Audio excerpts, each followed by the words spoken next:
बार की बात है, एक गांव के आसपास एक घना जंगल था। वहां बहुत ही खतरनाक चुड़ैल का साया था। लोगों ने चुड़ैल से बचने के लिए एक तांत्रिक की सहायता से गांव के चारों तरफ एक घेरा बनवा दिया था। एक दिन देखो भाई, मेरी बात को सब लोग ध्यान से सुनो। अब कोई भी इस घेरे को तोड़ेगा नहीं और इसी के अंदर ही रहेगा, तभी हम इस डरावनी चुड़ैल से बच सकेंगे। हाँ सरपंच जी, आप सही कह रहे हो। हाँ भाई, हम तो ना जाए बाहर अब, और अपने मर्द को भी ना जाने देंगे। एक बार सरपंच की बेटी की शादी होती है और गांव में बहुत बड़ा जश्न होता है।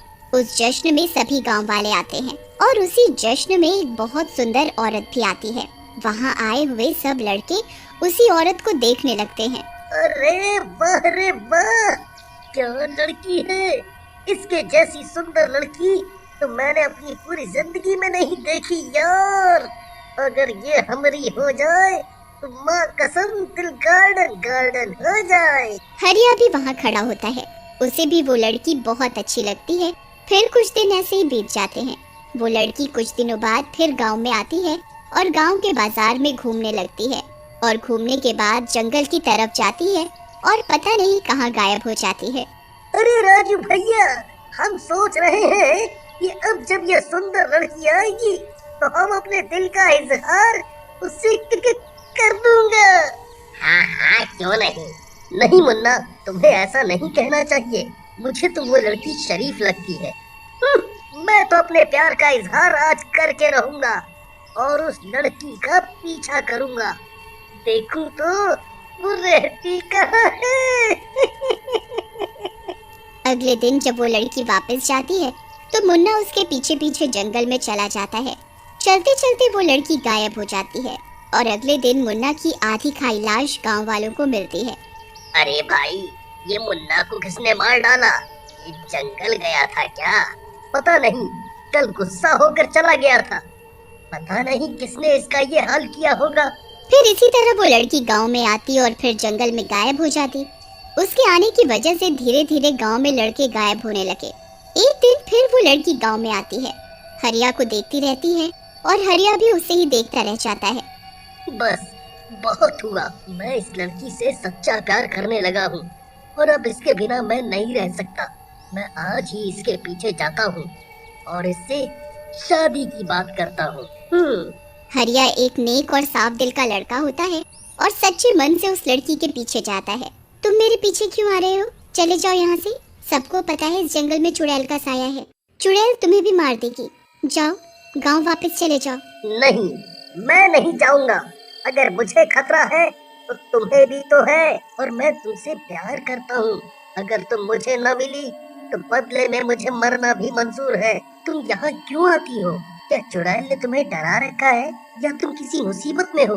बताओ, मैं तुम्हारा साथ दूंगा। नहीं नहीं, तुम जाओ। मैं तुम्हें कई दिनों से देख रही हूँ, तुम अच्छे इंसान हो। मैं नहीं चाहती कि चुड़ैल तुम्हें भी मार दे। तुम यहाँ से चले जाओ। हरिया उस लड़की की बात नहीं मानता और देखते ही देखते उस लड़की की आंखें लाल हो जाती हैं। चले जाओ, चुड़ैल मुझ पर हावी हो रही है। चले जाओ, नहीं तो मैं तुम्हें भी मार कर खा जाऊंगी। जाओ। अरे मर गया रे।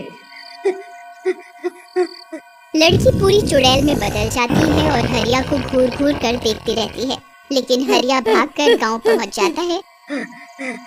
गाँव वालों, वो लड़की, वो सुंदर लड़की जो हमारे गांव में आती थी, वो ही चुड़ैल है। क्या कहा तो भाई? अगर वो चुड़ैल है तो हमारे गांव में कैसे आई? गांव में तो तांत्रिक बाबा ने घेरा बनवा रखा है ना, और तुम ऊपर पीछे जंगल में गए क्यों थे?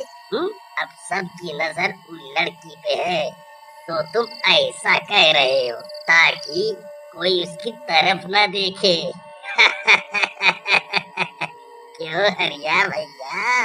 हम तो पहले ही कह रहे हैं कि वो लड़की आपके लिए अच्छी है, शादी कर लो उससे। हरिया सबको बहुत समझाता है, लेकिन कोई उसकी बात नहीं मानता। सब लोग वहाँ से चले जाते हैं। हरिया अपने घर जाता है और डरा सहमा रहता है। वहीं दूसरी ओर चुड़ैल का साया उस लड़की से हटता है तो वो गांव में फिर से आती है और हरिया को ढूंढने लगती है। अरे भैया सुनो, ये हरिया का घर कौन सा है? अरे भाभी, वो सामने वाला घर है। भाभी? तो हरिया ने सबको बता दिया कि हम शादी करने वाले हैं? नहीं, बताया तो कुछ और ही है, पर हम समझ गए। वो आपसे बहुत प्यार करता है। जाइए, घर पे है वो। फिर वो लड़की हरिया के घर जाती है। हरिया डरते हुए दरवाजा खोलता है और उस लड़की को सामने खड़ा देखकर बहुत डर जाता है। तुम तुम नहीं नहीं नहीं, मुझे माफ कर दो, मुझे मत मारना। मैं अब तुम्हारे पीछे कभी नहीं आऊंगा।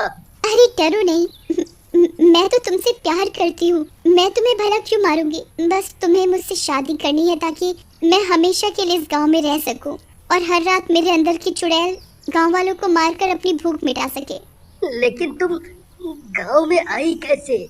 उस तांत्रिक का जादू मैंने अपनी शक्ति बढ़ाकर कब का तोड़ दिया है। अब गांव वालों को मुझसे कोई नहीं बचा सकता। अगर तुम मुझसे शादी करोगे तो मैं तुम्हें और तुम्हारी माँ को नहीं मारूंगी, और शादी नहीं करोगे तो वैसे भी सब मारे जाएंगे। नहीं नहीं, ठीक है, मैं तुमसे शादी करने को तैयार हूँ, लेकिन मेरी माँ को मत मारना। फिर पूरे गांव के सामने हरिया उस लड़की से शादी कर लेता है और आधी रात होते ही वो लड़की चुड़ैल में बदल जाती है और एक गांव वाले को मारकर हरिया के घर के पीछे ले जाकर खा जाती। इस तरह गांव में धीरे धीरे बहुत से लोग मर गए, पर किसी को समझ में नहीं आ रहा था कि आखिर ऐसा क्यों हो रहा है। हरिया के घर के पीछे कंकालों के ढेर लगने लगे। फिर एक दिन उसकी माँ अपने भाई के घर से वापस आती है। अरे हरिया बेटा, तुम इतने कमजोर कैसे लग रहे हो? खाते पीते नहीं थे क्या मेरे पीछे से? नहीं माँ, ऐसी कोई बात नहीं है। कुछ तो है बेटा, मुझे बताओ, मैं तुम्हारी माँ हूँ। हरिया अपनी माँ से लिपट जाता है और रोने लगता है और रोते हुए अपनी माँ को सब बताता है। अरे बाप रे, तू इतनी मुसीबत में था तो किसी को बताया क्यों नहीं? सरपंच जी को बताता। मैंने सबको बताया माँ, लेकिन किसी ने भी मेरा यकीन नहीं किया। फिर इस चुड़ैल ने मुझे धमकाया भी कि वो तुम्हें मार देगी अगर मैंने किसी को बताया तो। माँ, मुझे जीवन में एक ही लड़की पसंद आई थी और वो भी चुड़ैल निकली। गांव वाले मरते जा रहे हैं, लेकिन मैं कुछ नहीं कर पा रहा। तू नहीं कर सकता, पर मैं तो कर सकती हूँ ना। फिर हरिया की माँ उसी तांत्रिक के पास जाती है और उसे सारी बात बताती है।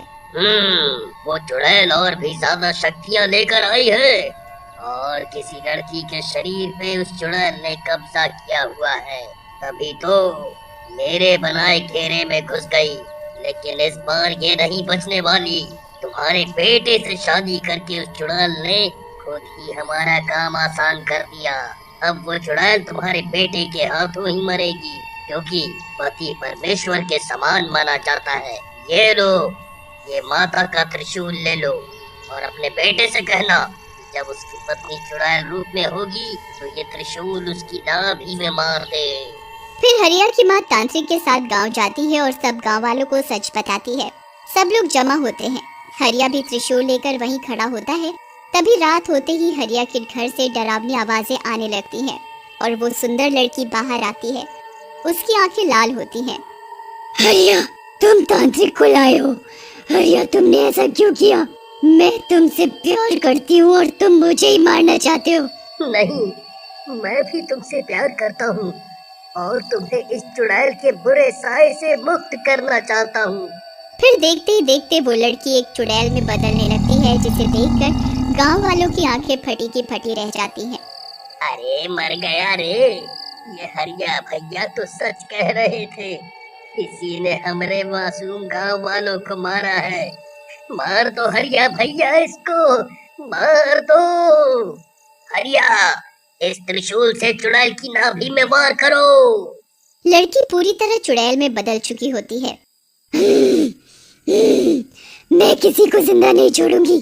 ऐसा बोल चुड़ैल हरिया की माँ की तरफ बढ़ती है और उसे गर्दन से हवा में उठा लेती है। हरिया को बहुत गुस्सा आता है और वो जल्दी से चुड़ैल की नाभि में त्रिशूल मार देता है। अरे मर गई रे। हरिया, अब तुम्हारी पत्नी पे जो चुड़ैल का साया था वो खत्म हुआ। फिर तांत्रिक हरिया की पत्नी को अपनी शक्तियों से होश में ले आता है। अरे, मैं यहाँ कैसे आई? मैं तो जंगल में लकड़ियाँ काटने गई थी। मेरा नाम रजनी है, मैं पास के ही गांव में रहती हूँ। सब गांव वाले उसे पूरी बात बताते हैं। फिर सब मिलकर हरिया और रजनी की शादी फिर से बड़ी धूमधाम से करवा देते हैं।